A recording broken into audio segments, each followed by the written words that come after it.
Many people are struggling financially, living paycheck to paycheck, and have massive debt. First, realize part of it is because of the financial system is working against you.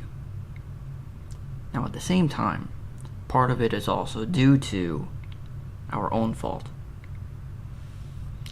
So I would hope that you would want to change your life around financially by understanding this video.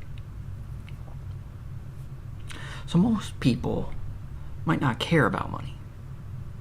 Now, money isn't everything.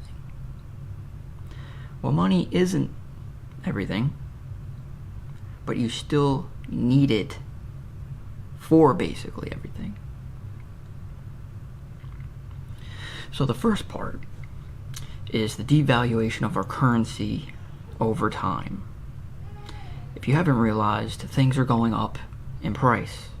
That's because your dollar is losing value.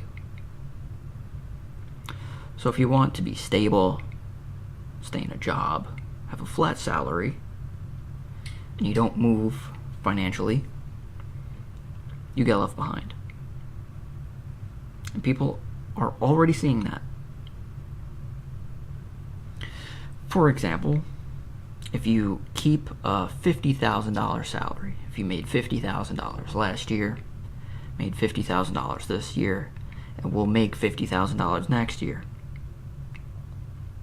while all the other prices are increasing, you will be able to afford less. So not focusing on money continuously is a problem because it's working against you continuously. House prices, car prices, rent, insurance costs, food costs, college, childcare, etc. all up significantly from a generation ago. So this is the first thing to understand. You need to take this seriously, or your life will be difficult. So now the second part is then focusing on the things that we can control. We can't control government spending. We can't control banks. We can't control the Federal Reserve. We have to control what we can do. So number one, continuous growth in income.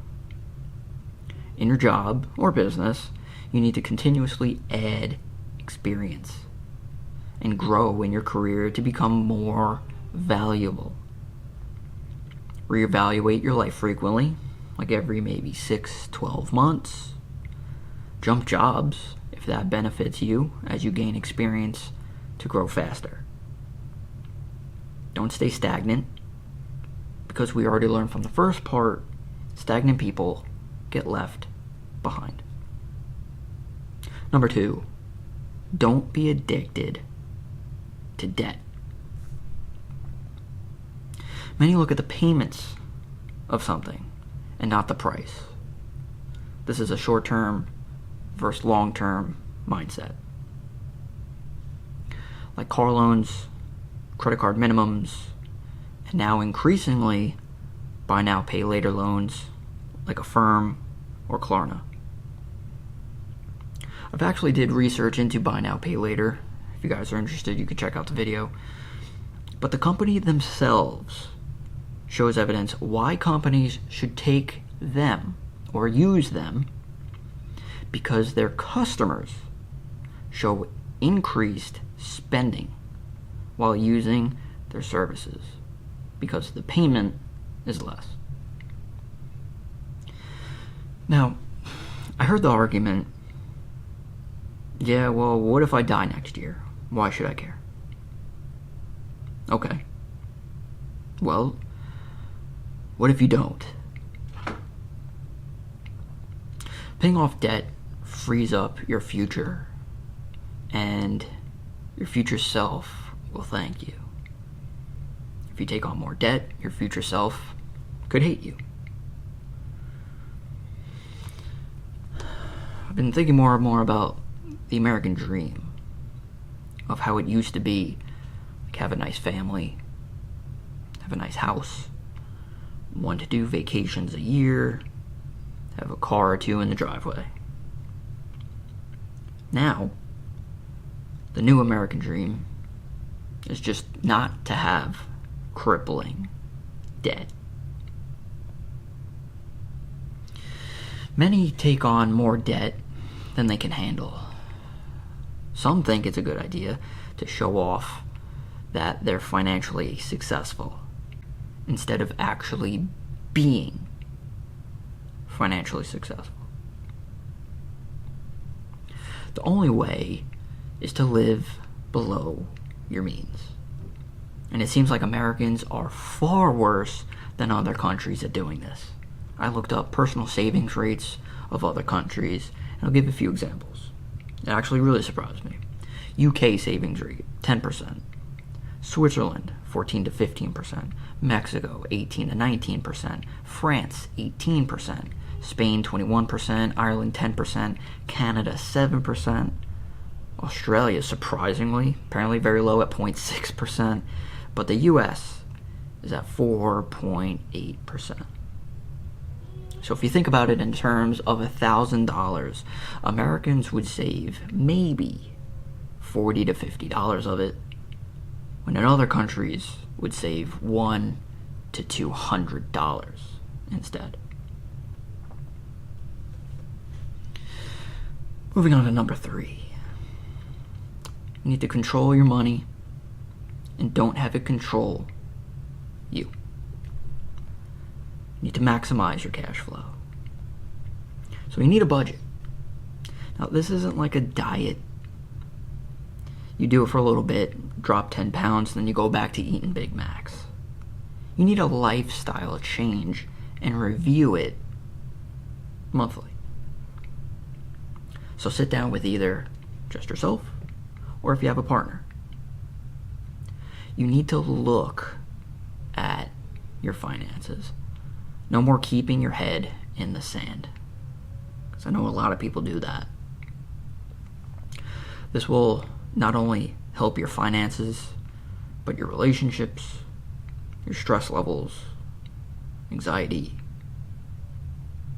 Heck, the main cause of divorce are money problems. You're taking back control of your future instead of leaving it up to chance. So the sooner you do these things, the quicker you can get to where you want to be financially. So you might have heard many of these things before. That's because it works. There's no secret way to do it. The secret is actually doing it. So start now and build that strong foundation for yourself. Because if you don't, like in the first part, you get left behind. So then, at the very end, you shouldn't save money really, but invest your money, because you need to increase it faster than the rate that it's going down in value. Stocks, gold, silver, crypto, real estate, really anything to outpace that and to not be in the dollar, because your purchasing power will decrease in terms of dollars. Yes, you do need an emergency fund, but you need to grow your money also. So with these concepts, you should be able to change your finances in 6 months, or maybe even faster.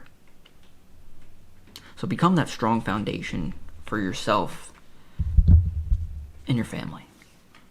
That's what I'm trying to do. So if you're trying to do the same, I hope you consider subscribing. I'm starting to write all these thoughts down in a phone, and I just read it because I want to make sure I hit on all the main points that I want to stay on topic and to keep my accuracy strong. So appreciate you guys watching. Stay strong, and I'll see you in the next one.